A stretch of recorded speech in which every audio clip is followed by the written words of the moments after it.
Mom, could we talk about Dad? What's my name? Garmadon!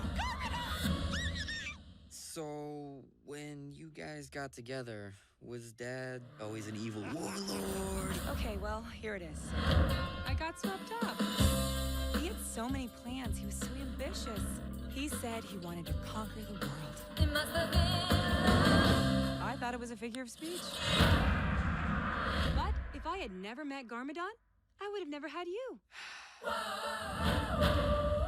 Hey. His dad ruins everything. Uh-oh, it's Garmadon! Can I have a bathroom pass? Cost is clear. Students, a true ninja knows when to fight and when to blend in the shadows. Unbelievable. All right, guys, let's get Garmadon. Dad. Lloyd? That's right, and it's Lloyd, Dad. 'Cause baby, now we got bad blood. You know it used to be bad blood. It's okay, Lloyd. Nobody's parents are perfect. Yeah, but I feel like there's more to Garmadon that I need to know. To understand your future, you must go back to your ninja roots.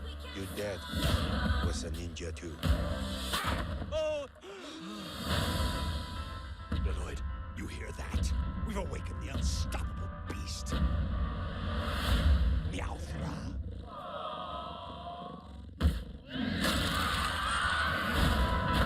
Are you ready to risk your life for Ninjago? Ninjago!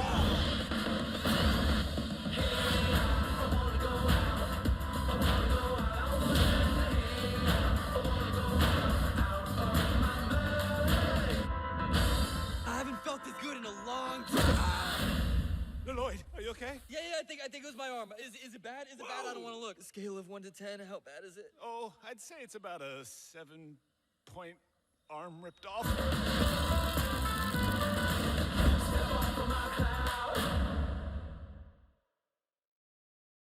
Thanks so much for being here, Michael. Yeah, right on. I didn't know there were so many LEGO fans here. Were you a Lego fan growing up? Did you play with Legos? I played with one Lego piece. I grew Why, up you poor. have one Lego piece? Yeah, I was the greatest Lego piece ever. Was it even like a face or anything, or was it just like one random block that you couldn't do anything? No, I had the big blocks, and we couldn't afford the other ones. I was like, screw it, I'm gonna go play soccer. So you don't have an emotional attachment going into this? No, I do, because my kid, he's 9 years old. His name is Roman. We actually build like LEGO Ninjago stuff. Yeah, like all the time. He's like, and he brags to his friends. He's like, I just built a 2,000 piece set. It took me 5 days. What do you do? Does he brag now that you're in the LEGO Ninjago movie? No.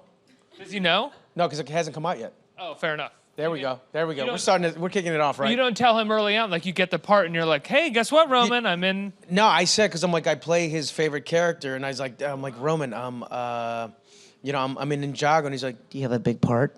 I'm like, I do, I think. Are you a fan of the previous LEGO movies? They're fantastic. I am. I'm like, I think the writing is really good. I think their storytelling is phenomenal, and I was really like surprised on the first one, and then Batman came out. That was really cool, and then so I you know, it was an added incentive like as to why I'd join and do this film. Now, there's an incredible cast of voices in this movie. I'm curious, do you get to do any voice work with them, or do you go in solo and do your stuff like most animated I love movies? that you call it voice work. What do I call it? Just talking. Okay, yeah. Performing? Yeah, performance. Yeah, I'm like, there was one time where I got to do it with like Zach Woods and Kumail, who was in The Big Sick, and Silicon Valley, Justin Theroux, and Fred Amundsen. And oh man, I'm like, that really put me in my place, because I'm like, I normally do like drama, and then these guys. You do a lot of comedy. I've done 5 comedies. You know what I mean? Thanks, though, man. Appreciate it. I guess they've left a lasting impression on me. Yeah, I appreciate it, man. I'm like, yeah, big, well, you know what I'm saying? Make it weird. No, but it was awesome. It was like it was literally like the Improv Olympics, man. They were going off, and it was like playing double dutch. You know what I mean? I'm just trying to get in, and like just for a little bit. I was just glad that I was like able to be in it a little bit. I feel like you have some experience with that. I mean, you did Eastbound and Down with Danny McBride, who Eastbound and Down. improvises a lot. Yeah, I'm like, but normally, like, what I like to do, especially in comedies, because for some reason it just works out for me. I'm like, I like to do characters, and then it frees me up a little bit. But if I have to play myself, it's a little bit more challenging. You have one of my favorite lines of all time in Eastbound and Down, which is, "That's racism. I love to racism, bro." My mom talks like that, and that's the way, that's why I came. I'm like, I love to racism, because she would say, I love to you, and I'm like, you don't, forget it. You get the pass. So you get in a studio with Zach Woods, Kumail, Fred Armisen, and Justin Theroux, and how do you sort of get on the same page as them with improvising? You don't. You know what I mean? Let them go, and you just say like, hey man, do you have any jokes I can say? I mean, really, I'm like, because they're like on a whole nother level. They're like, but they studied it. And like they actually, are stand-up comedians and like, they write, for their show and stuff. So I'm not gonna compete. Did you ever think that you would be doing comedy when you started acting? Did you intend to be mostly a dramatic actor? You know what's funny? Like I remember I told my manager like back in the day, which I'm not working with her anymore. I asked her, I'm like, hey, I would love to do comedy. She's like, you're not funny. I'm like, oh, shit. What about now? Revenge is a bitch. She's really bummed out now. Oh, yeah. Maybe. I don't know, 10%, Right. Did you, so, I mean, I think maybe one of your first breakthrough roles was in Crash, which won Best Picture. Yeah, that was like, I was literally living in a shoebox at the time, and it was like, it was pretty amazing that, like, that came out, because I was a musician, I was touring, and because all I was getting was like gangster roles. What kind of musician were you? I'm a drummer. What was your band like? It's called Nico Vega, and we were just touring. We did HFS Festival, stuff like that, like the Bowery Room, and I was just touring, thinking that my life was going to be as a musician, because I'm like, especially like 15 years ago, like it was not that cool to be a Latin actor, because I'm, even though I went to prep school, I was still playing like Gangbanger number 2. Right.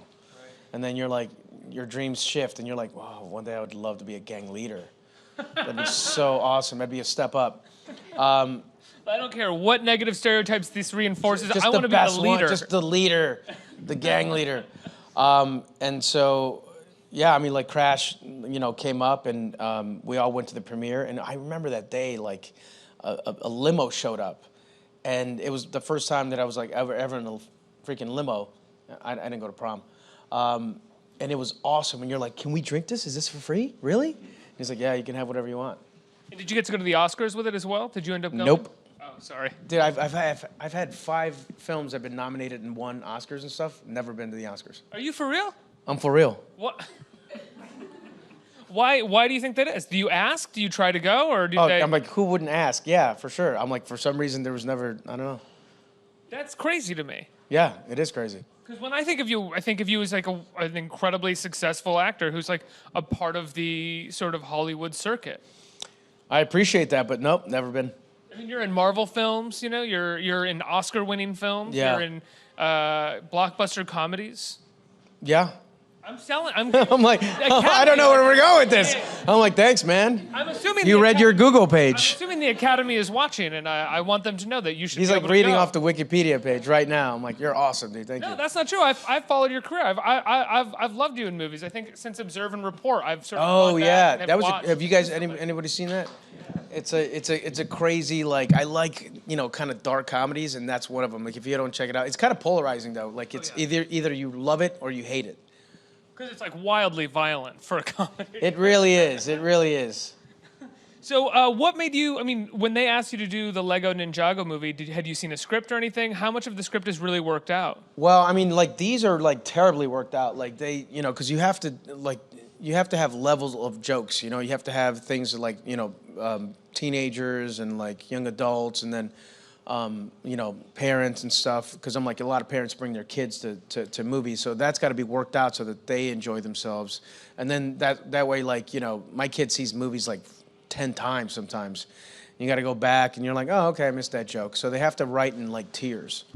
I mean, at least your kid is watching movies. I feel like a lot of kids don't watch movies anymore. I know, but my son last time, like, he opened the magazine and he tried to enlarge the picture. I'm like, it doesn't work like that, Roman. That's not how you do it. How did that make you feel to watch him do that with the magazine? Old. Yeah, I bet. Yeah.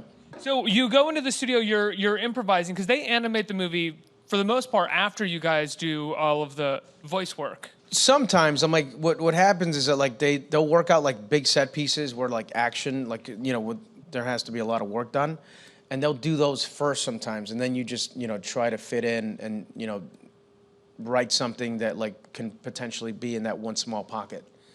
Was this a situation where you wanted to play the part of your son's favorite Ninjago character and you went after this, or did they come Absolutely. after you? Like I know Dan Lin. I did this movie called Gangster Squad for Warner Brothers, and he was the executive. We went golfing. Yeah, I golf. And Are you good? yeah. No, dude, I suck. I'm like, let's be honest, dude. Well, I believed you when you said yeah. I was in calculus in high school, dude. You know what I mean? I'm like, I suck. So I told him, I was like, dude, I would love to be in the Ninjago movie. If I could be Kai, that would be awesome. And he's like, oh, we're looking at it. And then I kept calling him. And then, the offer came in. So I was like, I was super, super stoked about that. How much work does it end up actually being at the end of the day? It's not that much work, to be honest with you. I'm like, it's basically like a, microphone and you're talking and you're reading it. It's not, you don't even have to memorize it. It's awesome. That sounds fantastic. That's a great day job. What's the hardest acting job you've had? Probably both David Ayer movies. Because he beats the shit out of you guys. Yeah, he really does. He doesn't give a shit. I remember when I interviewed you Shia guys LaBeouf? for what's that? Shia I did LaBeouf? not interview Shia. I really, really wanted to. But I interviewed you guys a great for guy. Fury, and all of you were talking about how he would make you guys fight. But then you would all pull back because it was like the insurance people for the studio were listening. But we wouldn't fight that. No, we wouldn't pull back. I'm like, what he does, he's a really great filmmaker. He makes his box. And I've been boxing since I was a kid. And then, so, we don't hit to the face, but you hit each other in the body. And it brings out this like animalistic vibe in you. And for some reason, he loves that and you carry that into the movie. But we would shoot 11 hours, 12 hours, whatever, in the cold. And, you just stay and it sucked, and it was in England and it was raining. And sometimes we would have to do shoots where it was just miserable.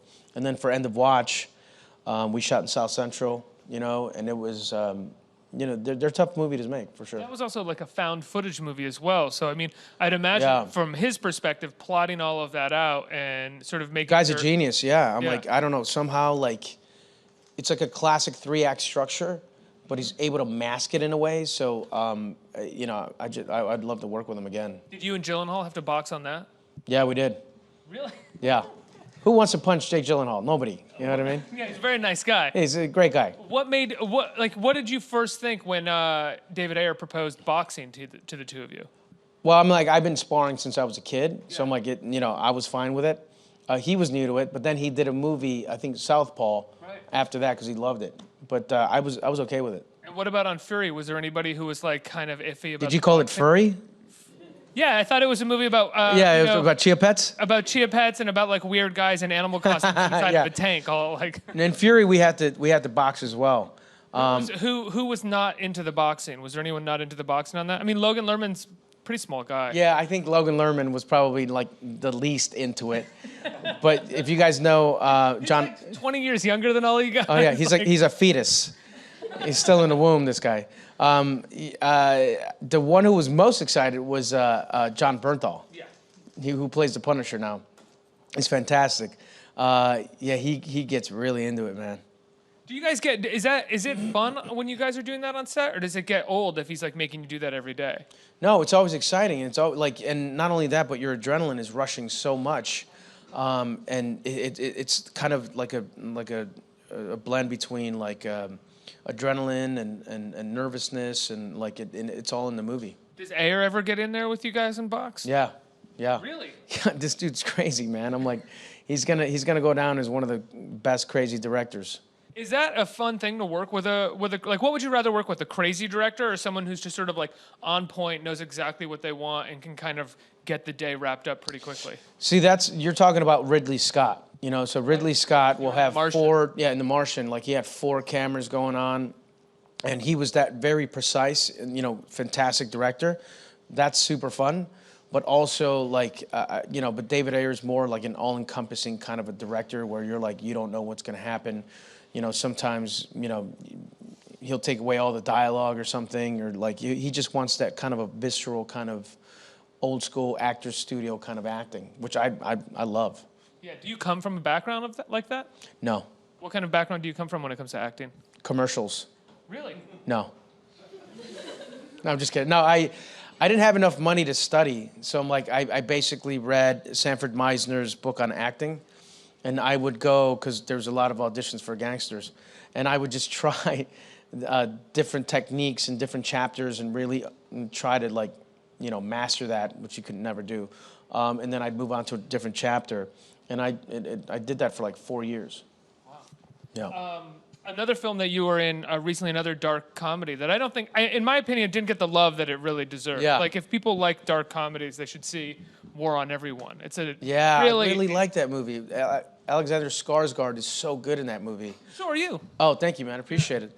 The writing was so awesome, but like in America, like we knew that it wasn't going to be an American movie because you can't really make a movie about dirty cops. It's not going to play over very well. Did it play in Europe and other places Yeah, as well? yeah. Really? And there's like people that like now it's like on video on demand and like on cable, whatever, and like people like it now. Well, it's not just like a dirty cop movie though. It's a dirty cop comedy. Yeah, exactly. Like the humor is based off. But of it's still like a what dirty cop movie. I'm like, not a lot of people are gonna. My brother's a cop, and he's like, I didn't like it, Mike. Really? Yeah. He's like, I could have done without that one, Mike. Yeah, not good. He's from Chicago. Really? So he was like, the dirty cop thing really kind of pissed him off. Yeah, and he's my barometer for like American movies because I have that with my parents. Oh, do yeah, you? like if movies and politics, like when their opinion comes That's everybody from, in this room. I'm like, you're okay, yeah, you're middle of the road. I understand where you're coming from. Trump's gonna win. I got it. No, my brother, I'm like, I'll show him a movie and I'll send him a link or something. He's like, how do you open it? I'm like, you just click on it. And I'll say, what'd you think of the movie, Mike? And he's like, too much talking, Mike. You got to drive a fast car or have sex or something, Mike. And I'm like, what movie was that in reference to? I'm not going to say, obviously. Okay. But obviously he loves Fast and the Furious. And he's like, Vin Diesel's a genius. I was like, oh, my God, dude. All right, man. In his own way, Vin Diesel is a genius. In his own way. His very specific own way, yeah. Very specific. Well, you got to look at Well, he's good at those movies, man. He and I think he executive produces those movies too and has some of the writing apparently. Yeah. So, I mean, he's got to be doing something right. I feel like he just shows up in an executive's office and is like, drive it on the ocean. And then leaves the room and they're like, I want to drive a car in the ocean? Yeah. Wait, didn't they do that for the last movie? I think they did it for Anybody see it? They drove in the ocean? Oh, they drove in a glacier. Okay, cool. Against the tank, right? So you got that going. All right, which is nice. I think he had another movie called Triple X where he rode a dirt bike in the ocean. Like he surfed on Son of the a ocean bitch, on a Vin Diesel, dude. Let's ride bikes in the ocean, dude. No big deal. That and that. He's like, you know what? Movie. Jesus walked on water. I'm gonna ride a fucking motorcycle on water. In decades, they'll look back on me like you're like Vin Diesel, goddamn genius. The movie star Jesus. the energy drink Jesus. Okay. Who has some questions out here? Who has right here? All right. Hi there. What's up, man? You don't have to stand, man. It's cool. I appreciate it, though. Call me sir. Hello, sir. No, I'm just kidding, dude. What do you find is the best aspect of doing live action work and then voice work, given that you're in the LEGO Ninjago movie, but also in the upcoming My Little Pony? Oh, yeah, My Little Pony. You know what's crazy? I'm like, I try to be as real as possible in my movies. It doesn't work out, but like when you're doing voiceover, you have to really emote. You have to really go big, and there's what was kind of like, you go in a session and have to do one line over and over again, and you're like, you see yourself on camera because they record it because I'm like they want to draw it or like animate it just like how you act. And I look at those and I'm like, I can't believe I do this for a living. Do you have that with acting a fair amount? Acting is one of those things where it's like if you take a minute and step out of it, you're like, how embarrassing. I know. I'm like, who would have thought when I was 19 that I'm like, I wear makeup for a living? Wow, that's what I do, man. Jeez. I feel that way too. I know, exactly. Next question. Hello, thank you for being here. So, which actors would you like to work with that you haven't worked with before? You know, it'd be awesome. Like, I would love to do a romantic comedy with like Meryl Streep. She's badass. That's an amazing idea for a movie. She's so awesome, man. I'm like, she's like the best actor ever. I think she's gonna go down as the best actor ever. Yeah, I think so too. Yeah. Yeah. Have you ever worked with her at all? I did a movie, Lions for Lambs, and it was crazy. It was like Tom Cruise, Robert Redford, Meryl Streep, me.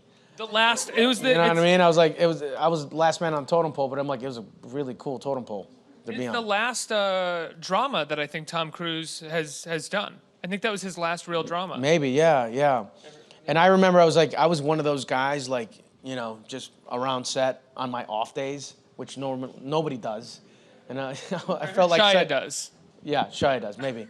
But I felt like such a creep, you know what I mean? I was just wandering around. I was like, how you doing? Hi, Meryl. Oh my God, that's so awesome. You know, she's like, you can calm down. But she's amazing, I think we have time for one more question.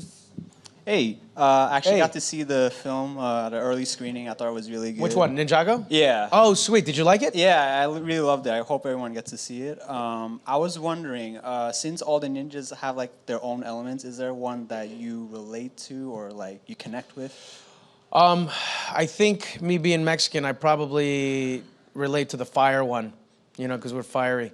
And also, like, that's the one that I really wanted to play because my son really loves it. So obviously I connect with, and I voiced it, so I connect with the fire one.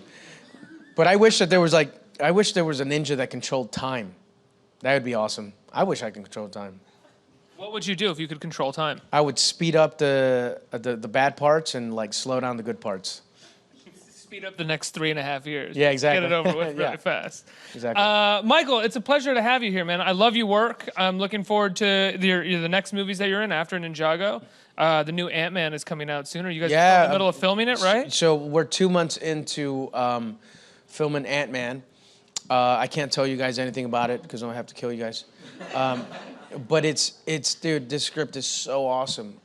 You know, the action and stuff. We put in the humor on the day sometimes. But I'm really excited about that movie, man. It's hopefully you guys get to see it, and you know. Is it the same director as the last film? It's Peyton Reed. It's Peyton Reed. It's you know, Paul Rudd is back, and Evangeline Lilly. There's Michelle Pfeiffer. Who's that? Exactly. And I've seen, according to the IMDb, another actor that I really love, Walton Goggins, is in it as well. Walton Goggins is a buddy of mine. Dude, he's so good. Yeah. I did The Shield with him about 12 years ago. And I was like, man, this guy's a fantastic actor. And he didn't really get a lot of love when he was on The Shield. And then it's always good because I'm like, you know, when you act, you do it for years and years and years, and you have friends. Like sometimes they, you know, make it big, sometimes they don't, and you're like, why? You know, you scratch your head, why not? And some guys just have no luck at all. And he's one of those guys that like I'm thankful that like he made it because he's such a good guy and such a great actor. I read somewhere, you just reminded me of this. I read somewhere that you had said in the early days before your career had really taken off, you found yourself coaching other actors that were friends of yours whose careers were taking off before you. Yeah, I mean, like I was just, you know, I was full of like, you know, all this data of acting, and for some reason I just really loved it, and I, you know, the Sanford Meisner thing, and I would coach them, and it was a bittersweet pill because I'm like, you know, I'm helping my friend, but at the same time, you know, they're getting jobs and I'm not. Thanks, Mike. Bye. Yeah, and I'm like, I'm just gonna eat some ramen noodles, no big deal. Yeah. Don't worry, one day I'll take you out to dinner, but bye. Exactly. I'm like, I should have got some In-N-Out for that, which is delicious, by the way. Mike, thanks so much for being here. Yeah, thanks for having me, guys. Appreciate it. September 22nd. Give it up for Michael, guys. Yeah.